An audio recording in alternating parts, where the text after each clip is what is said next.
ప్రభుత్వ ఐటీఐలో శిక్షణ పొందిన విద్యార్థులకు క్యాంపస్ ప్లేస్మెంట్స్ ను అందిస్తున్నట్లు కాకినాడ రూరల్ ఎమ్మెల్యే పంతం నానాజీ తెలిపారు. కాకినాడ ప్రభుత్వ ఐటీఐలో శిక్షణ పొందిన మెరిట్ లో 20 మంది విద్యార్థులకు హైదరాబాద్, చెన్నై, బెంగళూరు తదితర ప్రాంతాలలో ప్రముఖ కంపెనీలలో ఉద్యోగాలు పొందిన విద్యార్థులకు ప్లేస్మెంట్ లెటర్స్ పంపిణీ కార్యక్రమాన్ని ఐటీఐ ప్రిన్సిపల్ వేణుగోపాల్ వర్మ అధ్యక్షత వహించగా రూరల్ ఎమ్మెల్యే పంతం నానాజీ ముఖ్య అతిథిగా పాల్గొని ప్లేస్మెంట్ సాధించిన వారికి అపాయింట్మెంట్ లెటర్స్ ను అందించారు.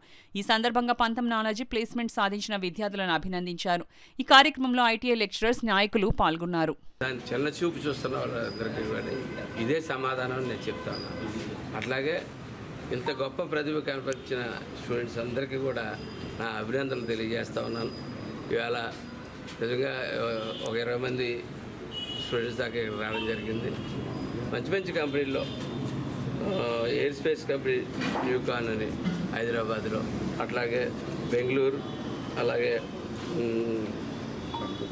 కాంచీపురం ప్రాంతాల నుంచి ఎల్ఎన్టీలో, అలాగే బ్లూ స్టార్ నుంచి హైదరాబాద్ నుంచి శ్రీ సిటీ నుంచి బ్లూ స్టార్, శ్రీ సిటీలోకి వెళ్తే అనేక ఆఫర్స్ ముందు కూడా ఉంటాయి. ఎందుకంటే శ్రీ సిటీ వాళ్ళ ప్రూవెన్ ఇండస్ట్రియల్ ఏరియా హబ్ అది ఆ హబ్లోకి వెళ్తున్నటువంటి వాళ్ళు, అలాగే ఎల్ఎన్టీ మన దేశంలోనే పేరుగాంచినటువంటి ఇన్స్టిట్యూషన్. అలాగే ఈరోజు ఉన్నతమైనగా ముందుకి వెళ్తా ఎన్నో ముందు ఎయిర్ స్పేస్ మీద చాలా ఎక్కువ దృష్టి పెట్టి ప్రభుత్వాలు కానీ ప్రపంచ దేశాలు కానీ వెళ్తున్న రోజుల్లో ఇటువంటి మంచి మంచి చోట్ల మీ అందరికీ వచ్చినందుకు, మీరు ఇంత చక్కగా చదివినందుకు, మిమ్మల్ని ఇంత తీర్చిదిద్దిన మీ గురువులకి, మీ ప్రిన్సిపాల్ గారికి అందరికీ ధన్యవాదాలు చేస్తూ, మీ వల్ల కాకినాడ ఈవేళ గర్వకారణంగా నిలబడుతుందని చెప్పి మేము తలెత్తుకుని